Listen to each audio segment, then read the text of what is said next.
I'm a pit bull.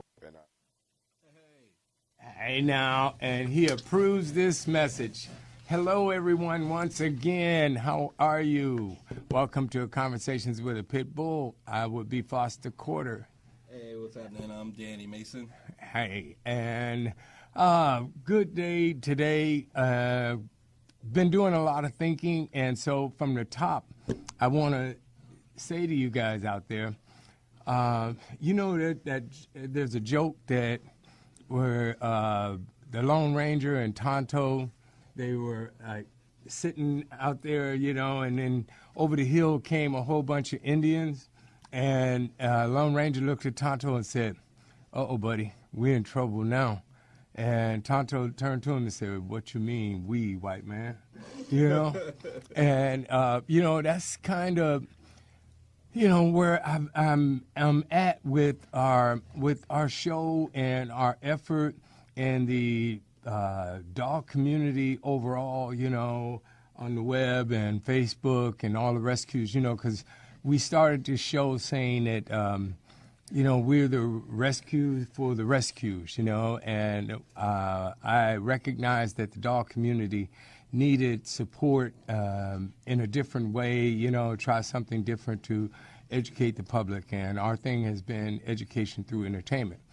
But what I'm feeling is I'm wondering, are we making a difference? You know, is this show needed? What we've been trying to do with this, you know, trying to get support from everyone, and just so I'm, you know, contemplating, you know, not doing this anymore, you know, because I'm wondering, who cares? You know, if the dog community can't support us and make a difference and show, you know, then what's the point? You know, because it's cost a lot of money, and with Breeder X, our next effort, and we're going to need support, you know. So I'm asking you guys, you know, are we making a difference? Does anybody care? Is anybody listening?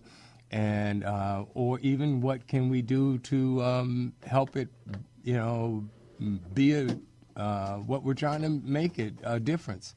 You know, how can you help? How can we help? What is possible? Because we're going to put up the Breeder X launch event, and it's going to happen in September. And, you know, we're going to need everyone to respond to that, because I personally don't see anything happening where the community overall is moving as one voice, you know, moving as one unit to make a change and make something happen different, you know. And, you know, all the haters of pit bulls specifically, and people who, you know, don't care about animals, and the people on Craigslist who are selling dogs, and the breeders who continue to do what they do, and the dog fighters. They don't want to hear us. They don't want to hear you. They don't want us to move as a group and as one voice to make a change. You know, it's kind of like burglars, you know. If they can operate in the silence and in the dark, nobody turns the lights on or makes any noise, they just keep doing what they're doing. So, you know, we'll get more into that later, but, you know, that's where I'm at. So if you guys, because people tag me on Facebook, and they'll have 50 people on a tag passing stuff around, and when it comes to this show, the people who tag me repeatedly, I mean, I must get 300 tags a day, you know, and I don't see people reciprocate with that with this show. So that's all of that, and, you know, we'll see if we see you later or not. So, like, where's my violin at? He came out, like, with the heavy, it's like... Yeah, I know. I'm just tired. Your brother's a hard-working man, and I know just for everybody out there, especially these rescue groups, it's like you probably reach those days where you're just like, dude, I need another heap of crap on my shoulders. That you guys are killing me. Like this, the mountain seems like, you know, insurmountable, but it does make a difference. Like what we're doing makes a difference. If I didn't believe that, like I wouldn't be here. Like even if it just makes a difference for the people that sit in this studio. we're making a difference. But, you know, every time you hear Paula say, hey, you know what, we got 3 dogs adopted, or like whatever, it's like I've always subscribed to the thought that, you know what, we do what we can. And oftentimes people that are smart like us and, you know, passionate and creative, we set bars like really high in terms of like our expectation and our thoughts about what we should be doing or what the impact of what it is that you're doing should or can be. And if you put it in the hands of everybody else and say, hey, reciprocate what I'm giving, the 1,000% that I'm giving, you're going to be disappointed like 1,000% of the time. You know what I'm saying? Just ask LeBron. You know what I'm saying? Yeah. Like, no, just not going to happen. But you take those little individual victories, when you have wonderful guests that come in and sit in the studio. These guys, Pat and these guys, they've driven 4 hours to come sit here with us, and they brought some beautiful dogs with them. They're visiting us from the Humane Society of Imperial County, and you know, little things like that are the victories that we should take solace in. It means something, even if that's what we're doing. You know, that's one of the reasons why I stay out of social media. Yeah. You know, it's kind of like we talk about it all the time. Exactly. I know it's like it's kind of like a cop out and an easy way of just being kind of like off the grid or whatever. But like part of it is because of that. It's like I don't feel that external pressure that comes from the haters and the non-reciprocators and the sad stories. And you know, it's so it's admirable. Foster's always on the front line, but so, you know, send your boy a tweet or a whatever they do, or a tag or whatever it is you guys do on social messaging, and say, hey man, we do appreciate you, bro. We know what you're doing, and we got your back and whatnot. But I think let's take some solace in the fact that we've got some wonderful guests that come and sit with us every week. Paula's out there on the front lines, like getting JJ, some of these dogs saved. Fred is out there, you know, kicking ass on the legal front and educating us. I'm like, hey, that's worth this. It's you know, like more than I can think of, you know, there. I'm like, I get a bunch of knowledge from Fred every week. I tune in just for that. So you're right. If that makes me, I got to get up and come in the morning. Fine, let's do that. And you're totally right. And I don't want to make it seem like, you know, what we've been doing has been a failure, because, you know, there's been a lot of support. You know, we are viewed in 18 different countries, but when I look at, you know, the balance, you know, when I look at all of the groups out there and all of the cross posters and all of the people who are trying to do things on their own as individuals, you know, we're so scattered, you know, and it just really, really, really gets sickening and sad that, you know, we all can't come together and try to just do what we can, you know, just support, because it's a group effort. You know, this may not be the way, you know. If somebody's got a better idea, then let me know. I'm with that, you know. So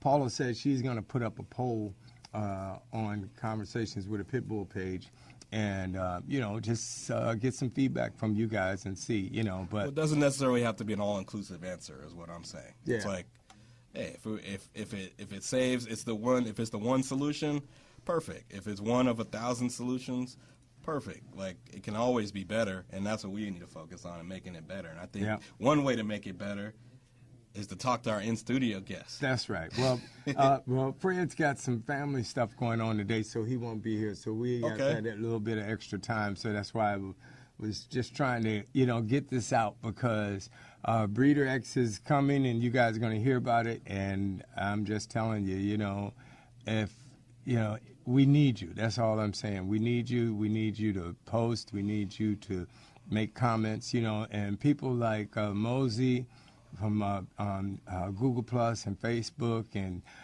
you know, Anastasia, and, you know, just different people, you know, different groups like the,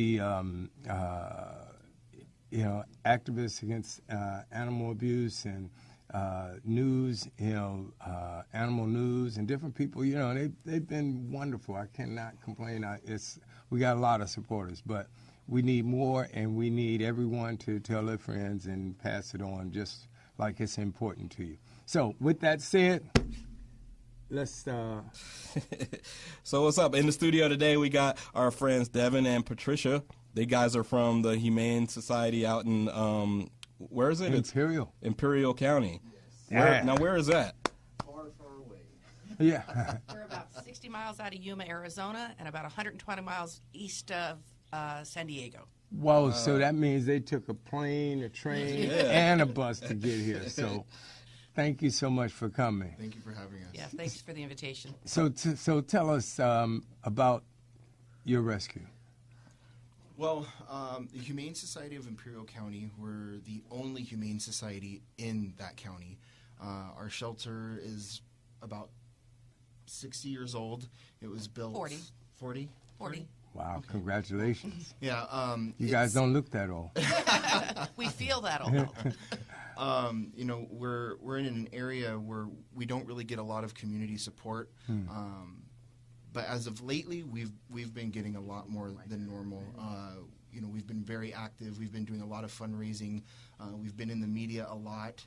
You know, we're just developing every day new and better things. And for a while, at the very beginning, you know, I was promoted to director as of January 1st of this year, and things were just not where they needed to be. And for a while, it was really, really tough. But you know, we have a new board, we have new employees, we have a huge group of new volunteers, and everyone has been very supportive. And literally, with the last 7 months, I've seen so much progress. And I've been with this shelter for almost 7 years now. So we're just constantly doing better and better every day.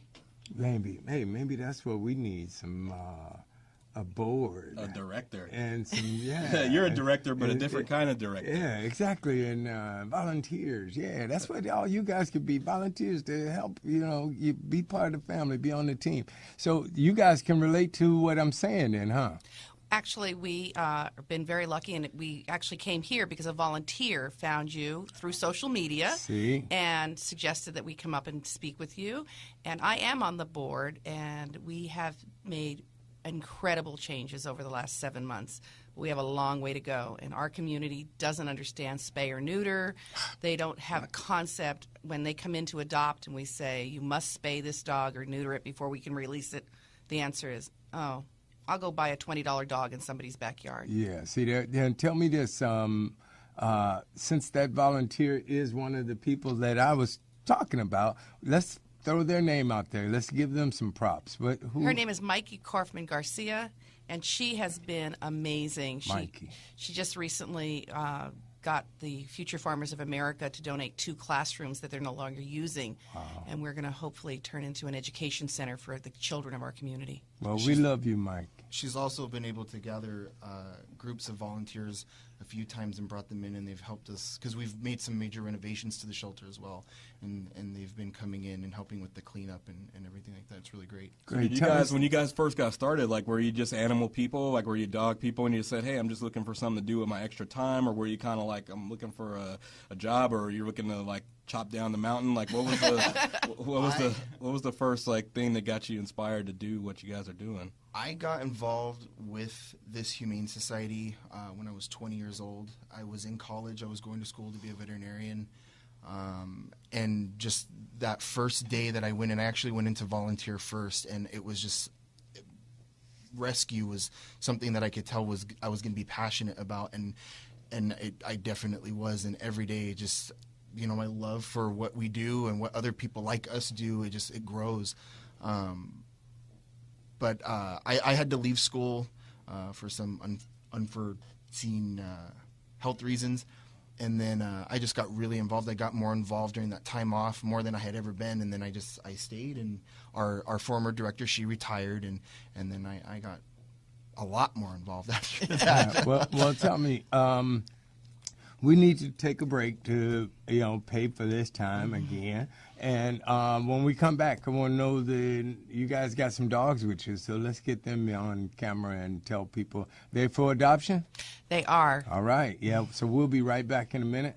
and meet some wonderful pugs. Are you a diabetic? Need some energy? Need to quench your thirst? Try Pitbull Sugar-Free Energy Drink, the only energy drink named suitable for diabetics by the American Diabetic Association. And it's now available with no calories, no carbs, no sugar, and no fat, and a smooth, natural blend of energy, vitamins, and minerals. Need to quench your thirst? Try Pitbull Sugar-Free Energy Drink, the only energy drink named suitable for diabetics by the American Diabetic Association. And it's now available with no calories, no carbs, no sugar, and no fat, and a smooth, natural blend of energy, vitamins, and minerals. Pitbull Sugar-Free Energy Drink is the healthiest, best-tasting energy drink around. For more information and online ordering with free shipping, please visit hiphopbev.com. Remember, Pitbull Sugar-Free Energy Drink, suitable for diabetics, great for everyone. You know, and go on and order some Pitbull energy drink. If it's not in a store area near you, I know they're in Walgreens, a lot of places around the country, and I think Sam's. Lots of places with bulletproof glass and, you know, those kind of liquor stores. Those are the best ones. That's right, but you can always go to hiphopbev.com. hiphopbev.com. Because, and just with that, on that note, those are some of the people that we're trying to convince that, you know, it's important for us to be here and stay here, you know. And, so give us some feedback. So tell us about these dogs. Where are they? You gonna pick them up? Yeah. Come here, baby. Oh, that baby. All right, so we got one for adoption. You got a minor tumor, but that's okay. You know, it can be worked out. Little concussion. That's right. Well, we have, this is Bugs, and this is Franklin. They came into our shelter about a week and a half ago. They were picked up as strays in the same city, and different days, of course. Actually, a day apart, and they were never claimed by their owners. And so now they're here, and they're available, and they're waiting for their loving forever home. And we have 237 waiting for forever homes at our place. So we are desperately looking for adopters and fosters. Give out your website and stuff. We actually don't have a website. We just are starting. We just are bringing up a website, but we do have a Facebook page.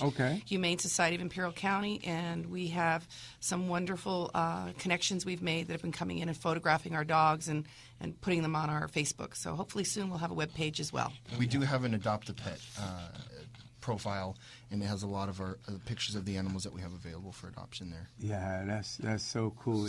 So Imperial, that's a small county?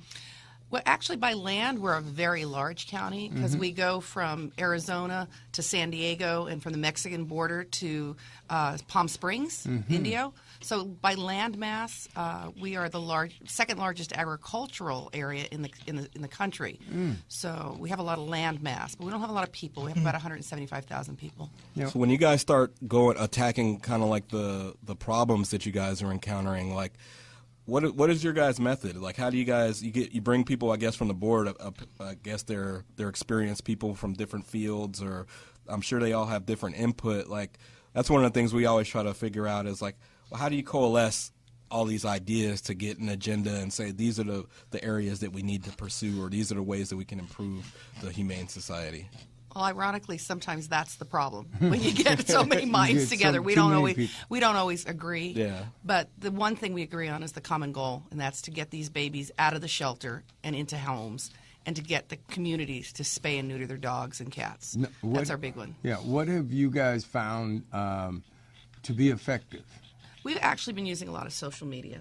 Our Facebook page gets a lot of attention, and we've actually had people from the UK see animals that are available for adoption on our Facebook page, and they've wanted to adopt them, and we tried to figure out some way to get them over there, but it didn't work out. Yeah. We actually recently had a rescue that saw one of our animals on Facebook and sent down a private Cessna to pick this baby up, which was pretty exciting. Yeah. No, the Angels Flight and those guys that do the transportation of adoptable dogs, they are just heaven sent, literally coming out of the heavens with dogs that need homes and putting them in new homes. Yeah, sometimes you just do what you can. It's like you don't necessarily have to have the whole solution. You say, hey, you know what? We have the capacity to do this.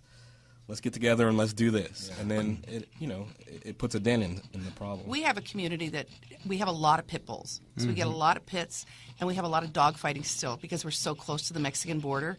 So our animal control officers have been wonderful about breaking them up, picking them up.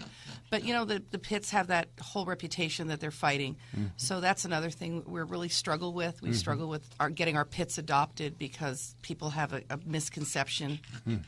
Now, and how are you guys affiliated? Because I often wonder that with the National Humane Society. We're not at all. That's actually, we are asked that question quite a bit. People often think that we are associated with, like the ASPCA, the Humane Society of the United States, but we're not. Just like every other humane society, we are our own entity, and we function completely independently from them. Oh, so you don't get any support from them? And because I know they collect all this money, man, and it's just, where's that going? Well, it's interesting. I've been a supporter of the ASPCA almost my entire life, my entire adult life. And when I started I've always been involved with our local shelter, didn't give it much thought, and about 11 months ago, I got more involved, became a member of the board of directors. And one of the things I did was ask Devon about what he gets from the Federal Humane Society and the ASPCA. And when the answer was nothing, I actually canceled with them and said, if I have $100 a month, it's going to my local shelter. Exactly. And everybody passed that word along because that's very important, because, people are giving $20 a month, for 20 years to these humongous organizations, and I don't see anybody doing, anything on the local level to change it, I mean, literally on the street level, because, if you, driving a Mercedes and you're living in a $1 million mansion and you're collecting money to save dogs, I question, certain things, so, and look at this show. It doesn't cost anything. It's free for you guys, So maybe if we charged $100 a month subscription, maybe people would look at us a little bit differently, huh? Can't get no respect when you giving it away, So we're gonna take a Skype guest up shortly, and I think Blaze is in San Diego. I heard he might have moved out closer to you guys in the Palm Springs area. So do we need to take a break, Chris, and bring him up? Okay. Well, you guys were talking about, you said that you had like a volunteer or somebody that was going to try to help with the facilities, like getting you guys a space where you could start doing more educational stuff with the kids. Is that, I heard you mention that briefly, is that something that you guys are really actively pursuing, or does it seem like it might become a reality? It just came up night before last, and we're really excited. It looks like it is going to come to fruition. And we also, it's interesting you made a point, Foster. One of the things we want to do is we want to get 1,000 people in our community committed to a simple $10 a month. Because that $10,000 a month doesn't sound like much, but we could run our facility in a much better place. And put those educational things. So we're really hoping that it does come to fruition. Yeah. Is the community give you guys a lot of support, or what kind of outreach you do? And well, like I said, as of within the past almost a year now, the community has gotten a lot more involved. We still have a very long way to go. The educational, I guess you would call it like a compartment or whatever, that we're getting donated, that we're going to turn into a classroom to use for educational purposes. We have really, and I'm sure everybody knows this, that education, is the key element in this, is educating people on spaying and neutering, adopting, what it means to be a responsible pet owner. And we want to start, with the young kids, and so we want to develop a program where we can start bringing in the kids of the community and educating them. If you can get them early, that's, I'm a firm believer of that. I know what the benefit of getting educated about issues and stuff is at an early age, and it's just, if you could see what people can do with such a little amount of support, like you'd be really impressed. Like, and you see people that do so little with a lot, but when you deal with these rescues, like you see their capacity to really make a dent and really do something, like have a really positive impact on their community with very, very little. So if you can figure out a way to support and do what you can, these guys will take it and run with it and do something really significant in their area. So they're definitely worthwhile to get in contact with them. The Humane Society of Imperial County, they're doing wonderful work. They've got some wonderful programs, and anybody that's trying to educate the kids, you better help out. You know what I'm saying? Because we'll have to sick foster on you. Yep. Hey, can we take a break and then come back with Blaze on the Skype? Oh yeah. All right. So we'll be right back after tuned. a word from our only sponsor. Are you a diabetic? Need some energy? Need to quench your thirst? Try Pitbull Sugar-Free Energy Drink, the only energy drink named suitable for diabetics by the American Diabetic Association. And it's now available with no calories, no carbs, no sugar, and no fat, and a smooth, natural blend of energy, vitamins, and minerals. Need to quench your thirst? Try Pitbull Sugar-Free Energy Drink, the only energy drink named suitable for diabetics by the American Diabetic Association. And it's now available with no calories, no carbs, no sugar, and no fat, and a smooth, natural blend of energy, vitamins, and minerals. Pitbull Sugar-Free Energy Drink is the healthiest, best-tasting energy drink around. For more information and online ordering with free shipping, please visit hiphopbev.com. Remember, Pitbull Sugar-Free Energy Drink, suitable for diabetics, great for everyone. All right, we're back. All right. And, did I say that? So, hey, guys. HipHopBev.com. HipHopBev.com. So, keeping Donnie Simpson alive with that voice. That's right, man. that's right. So, let's bring Blaze. Is that possible? Our key engineer here on the board, Chris, is working it out. All right, Blaze, are you there? Yeah, Foster, how are you? I'm good. How are you, sir? Good.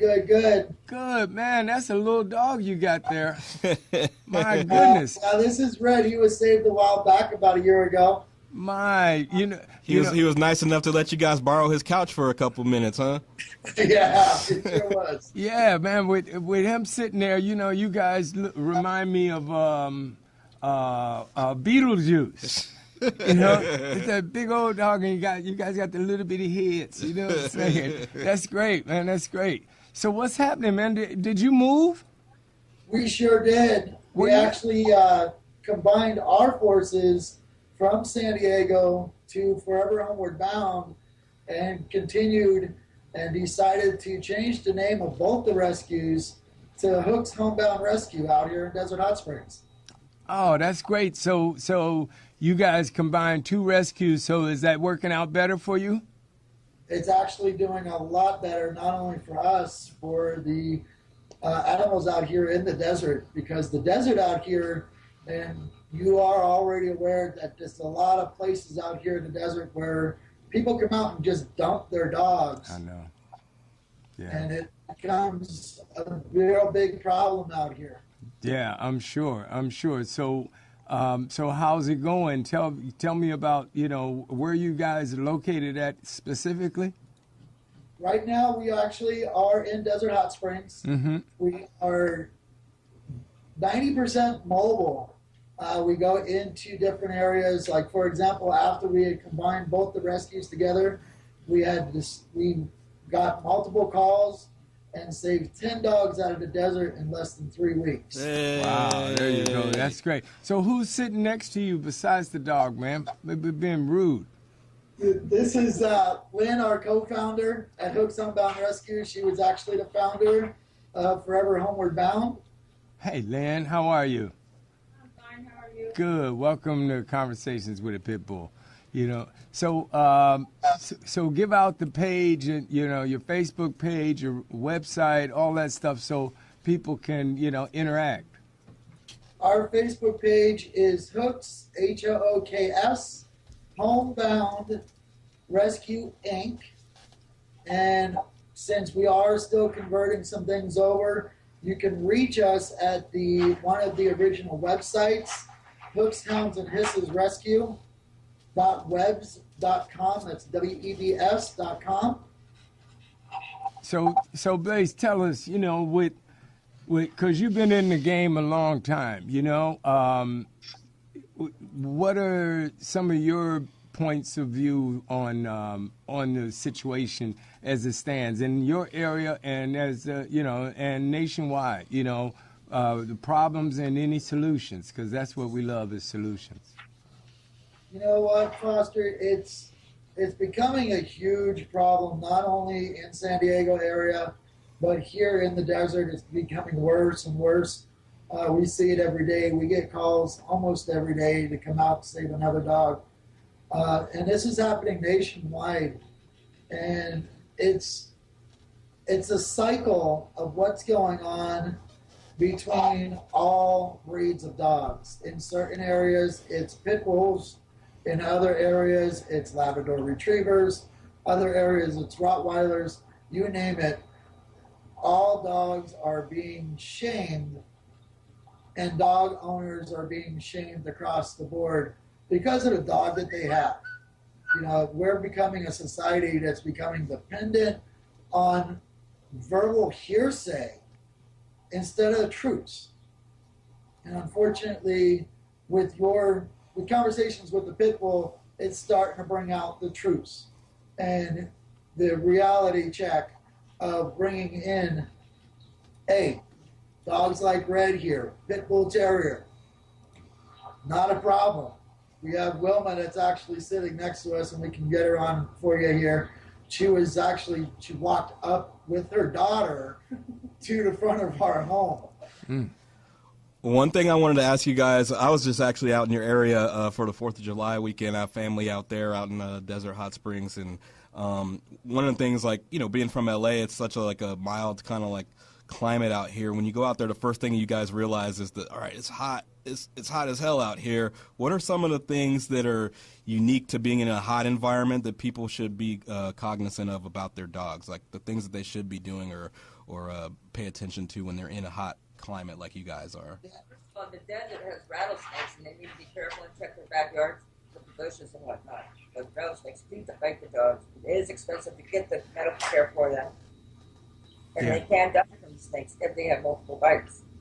Someone in Kentucky was telling me about, and Kentucky and another state we were talking about is rattlesnakes. There's many snake bites and stuff. What about the heat? What you do to maintain your dogs in a hot environment? Out here, Danny, because you're from the city there, and city folk love that word AC or air conditioner. Out here in the desert, air conditioners rarely work. Yeah. Wow. There's things out here that are called swamp coolers that bring moisture into the air. We actually have two of them in our home with 2 air conditioners. We rather run the swamp coolers than the air conditioners because it keeps the moisture in the air. Mm-hmm. The dogs out here, because temperatures average, like the other day, 115 degrees on average. We literally, our dogs here in our rescue have 20 minutes during daytime that they're actually outside. Most of the dogs out here are outside during the night because it's just way too hot for them. So they don't because sometimes you hear people that live in hotter climates, they say, you just get used to it or you adapt or whatever, but I always kind of found that to be kind of weird or whatever. But dogs, they don't, if it's hot, it's hot. They can't adapt, can they, to 115 degree heat? It's just, no, keep them out of it is what you're saying. Correct. Keep them out of the heat. There is a lot of issues going on, not only here in Southern California with the heat, but across the nation. And we're actually posting a lot of it on our Facebook page where people are locking dogs in their cars. Yeah, that's what I've been hearing a lot about too.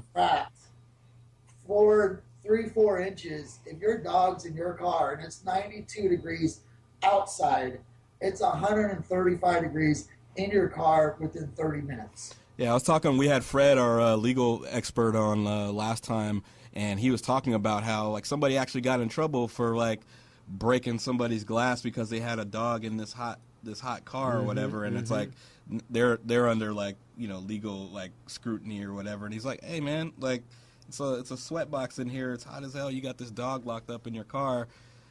You know, it's like getting punished for doing the right thing, and sometimes it's hard. Yeah, it's hard to wrap your head around that sometimes. But like I say, hey man, kick that glass in or whatever. Don't hurt the dog with the glass, but don't leave your dogs in these hot ass cars, man. No, Danny, that's correct. That there's a fine line when you walk with the law about breaking into somebody's car to save a dog. Some areas will allow it. Here in California, you're still considered breaking and entering when you break a window of a car to save a dog. Yeah. And it actually depends on the officer that shows up. Yeah.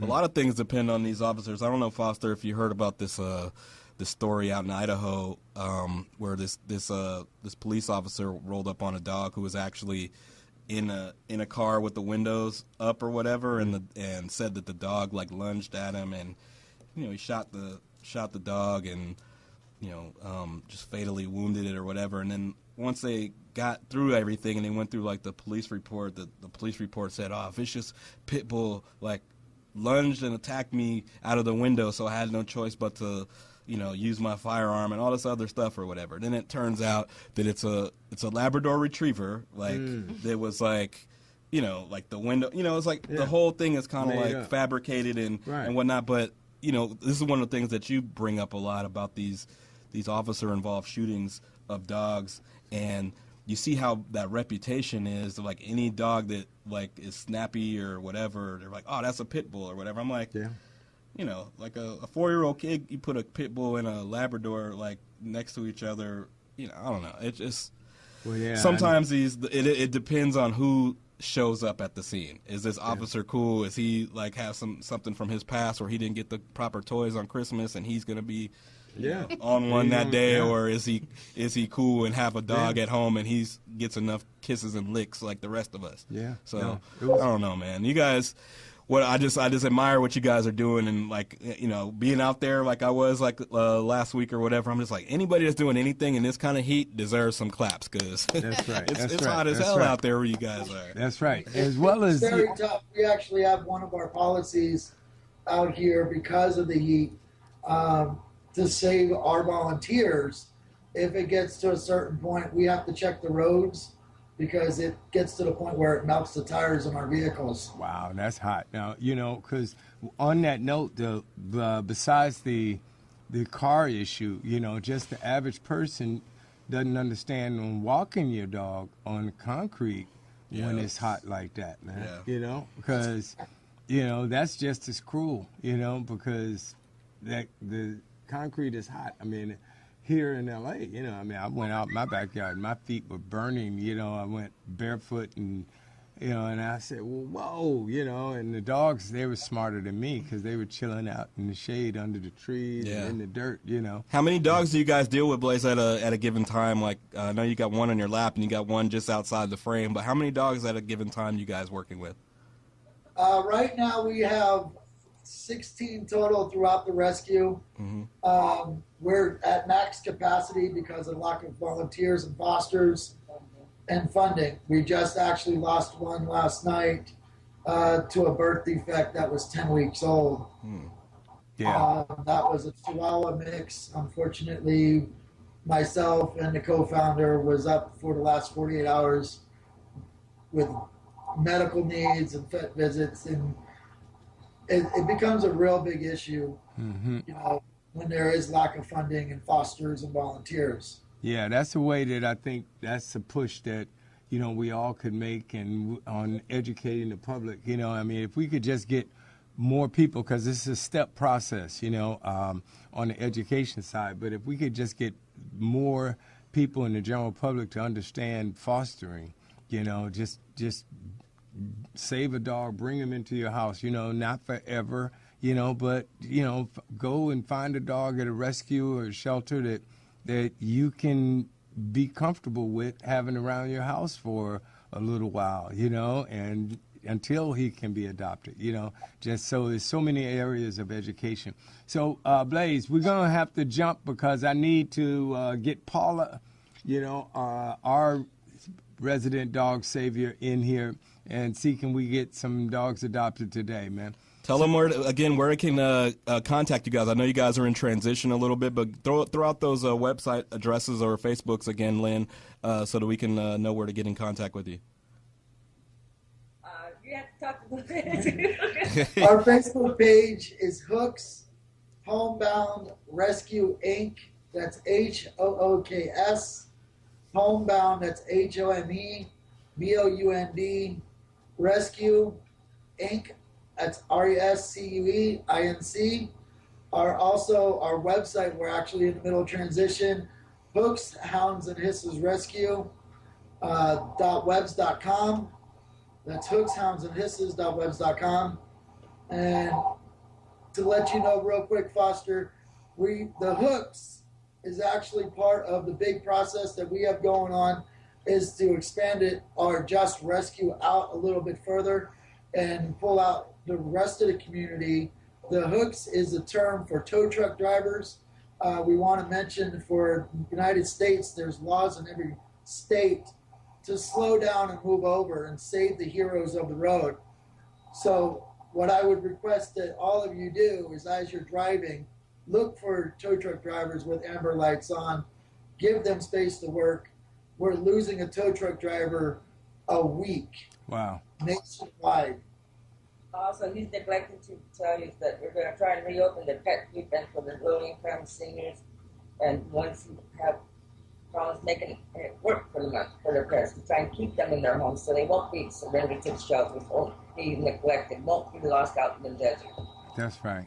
That's right. Well, thank you guys so much for coming on, and if we're here, you got to come back. I appreciate it, Foster. Thank you for the invite. All right, guys. Awesome, take care. guys. And pay some bill. Oh, Danny?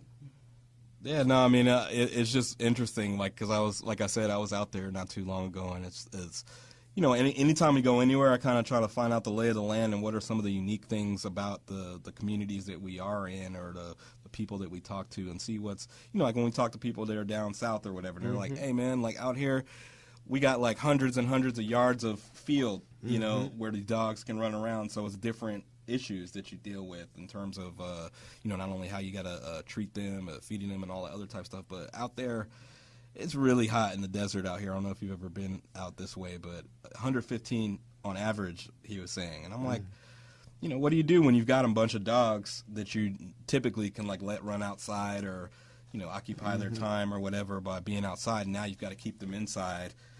That's got to put some serious stress on any type of rescue or any type of organization. It's like the facilities, you know, sometimes they're just not equipped. And like you said, if you got the capacity to handle, they can handle like 16 dogs, but they may get a call and have 5 more, you know, right there on their doorstep. So well, let's see if we can handle some Pitbull energy drink right about now.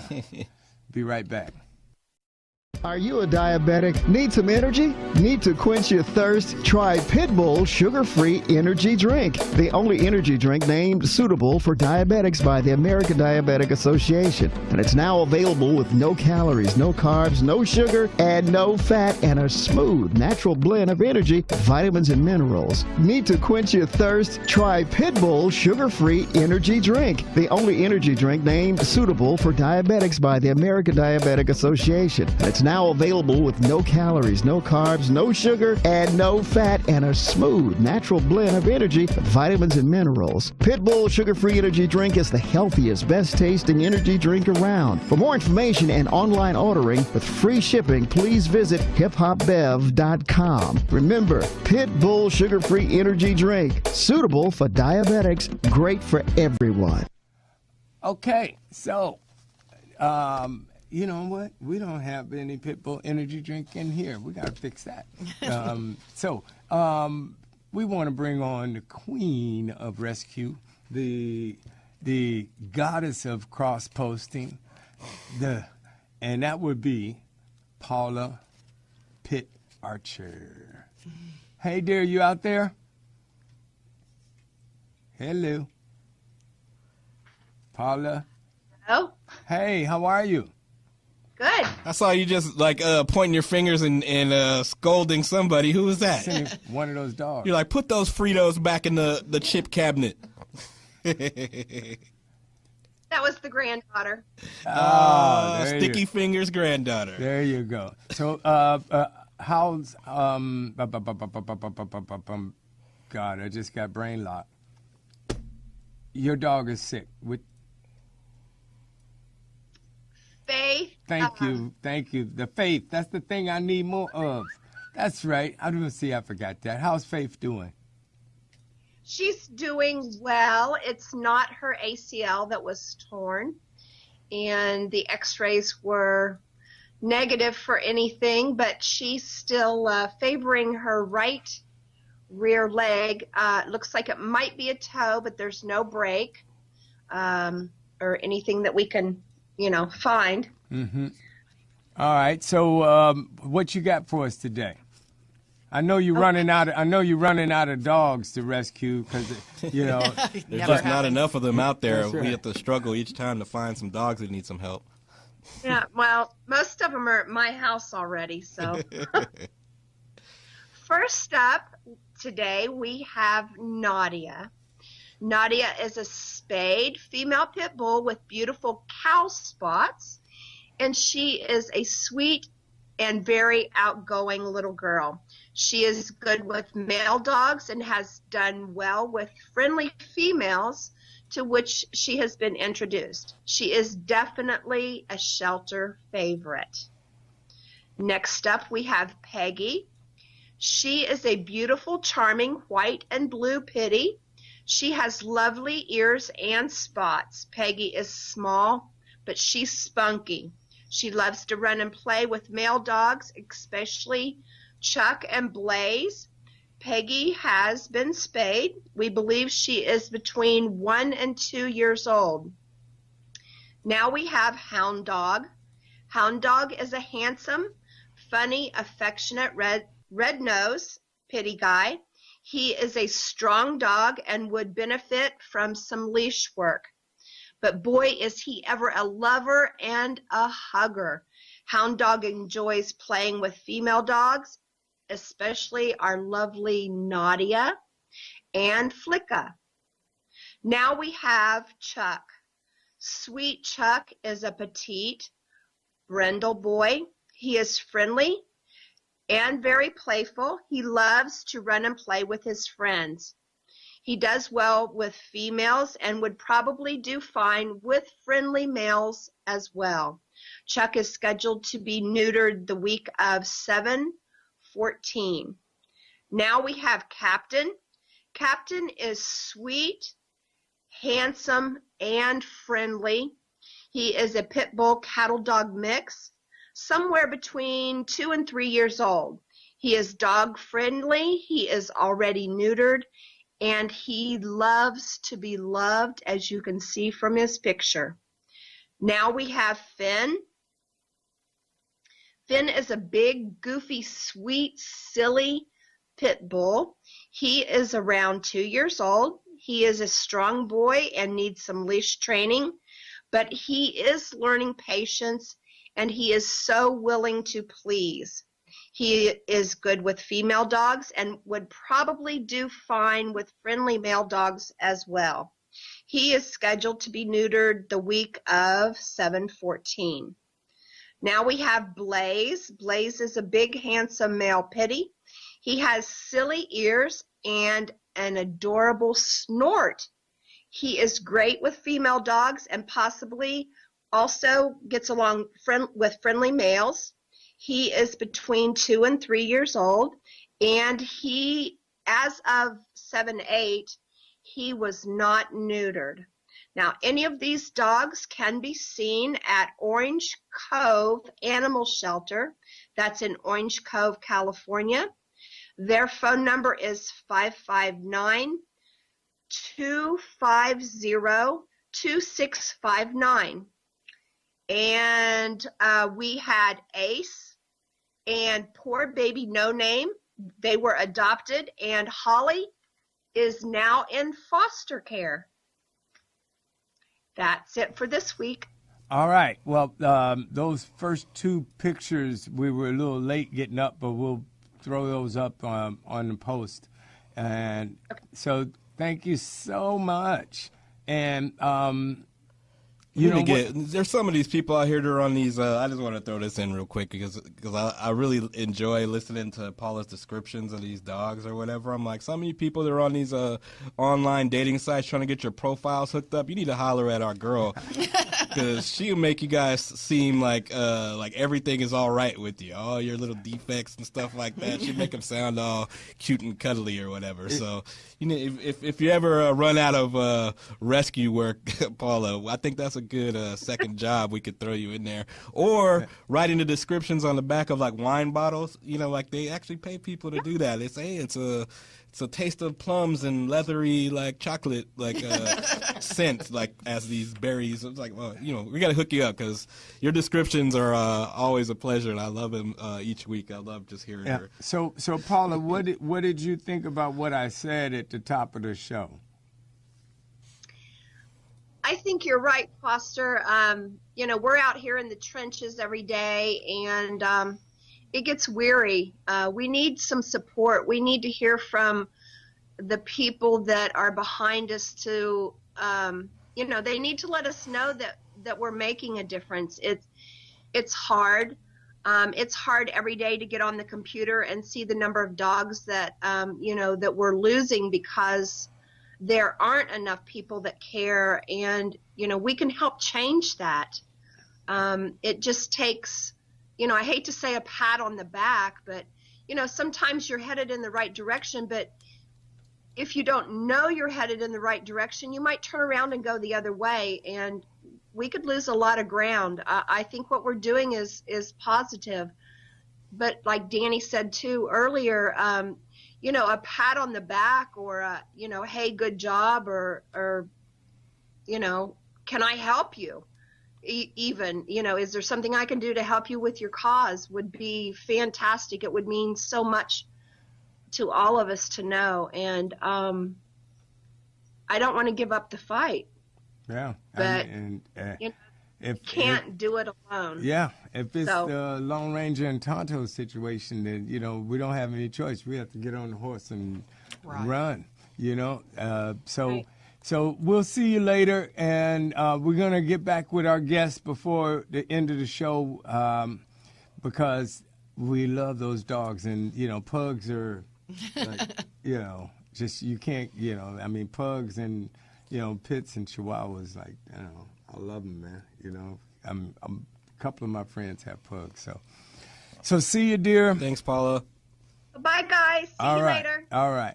Yeah, and if you guys missed any of that information about those dogs, again, you can always hit Paula up at Paws Pit Parade on Facebook, and she can give you the information for that. And also, if you got some dogs or in your shelters or whatever that you would like to get featured on the show, hit her up. She's the one that handles all of that for us and makes everything go. So thank you again, Paula. Again, we trying to help. It takes a village. So, guys, tell us what else do you guys need to get out we can help with and let the public know it overall? Well, one thing that's really important is we are actually in the desert as well. So we sit that 115 degrees also. Yeah. And we're at a shelter designed to hold about 40 dogs. We're housing 237 as of last night. So our babies are cramped in together. But there's something that I'd forgotten that's really important, and that is we have a fund. It's called the Luke Fund, and it's actually named after a dog who came in and had a fractured jaw. It took a year to raise the money to get him taken care of. And actually, Devon has adopted that baby. Yeah. But this past Monday, over the 4th of July weekend, somebody took a 4-month-old baby. She looks like she might be a Pharaoh hound or something like that. And they kicked her so hard that her leg was broken clean in half. And the decision was made to not euthanize her, but to save her life. So we actually have a fund going for her to raise some money to replenish the Luke Fund. And Devon, can you give us that? Because I don't really know how to get that money to them. The link for our PayPal account is posted on our Facebook page. We did a little story we named her Sunny. There's a little story about her on our Facebook page, and the link where And you the can make your Facebook donation. page again is Humane Society of Imperial County. It's actually the first thing that'll pop up on our Facebook page. It says, please help Sunny. There's a picture of her and actually her x-ray. It's pretty nasty. It's pretty serious when you look at that x-ray. And right below that is the link where people can make donations, to help us to take care of her. And any money we raise that goes over that, just like with Luke, we were actually lucky. Devon and I drove up here to Los Angeles a few months ago because when we went to the local veterinarians, they wanted like $7,000 to fix Luke's jaw. Local veterinary hospital here in Los Angeles opted to do it for us for $1,000 flat, no matter what his needs were. So we were really blessed, and that was done through social media and networking that we found that veterinary clinic. And so we had raised more than $1,000, so that money was put into a fund that's now been named for that baby. So any money over and above that Sunny raises will stay in the Luke fund for the next baby that needs it. Awesome. Someone had mentioned earlier that, when people come together and they do just a small part. And with Luke, what happened was, a lot of people came together. When we got his story out there, he was in the newspaper and everything. When the community really learned, or they knew about what was going on, what had happened, and what he needed, we had hundreds of people make donations towards it. And they were small. They weren't large donations. They were very, very small donations. But after he had his surgery and he had recuperated, what we wanted the public to know was that just your tiny little bit of $5, $1, your small, part, your involvement, no matter how big or how small, made a difference, and you helped us save a life. That's right. And so you guys, you can help save a life. You can save the life of this show. And Breeder X, and if we continue this, it's going to be a lot of Breeder X talk, coming up, because that's the next push. That's our big hurrah. That's our effort to try to educate the public, make some changes, deal with, I came up with this term, stop the bleeding by stopping the breeding. Oh, I love it. And that's part of what Breeder X is about, to educate. Breeder X in a nutshell, because we're about out of time, I'm not saying that, becoming a vigilante and starting to hurt people who, hurt dogs and fight dogs and do animal abuse is the way.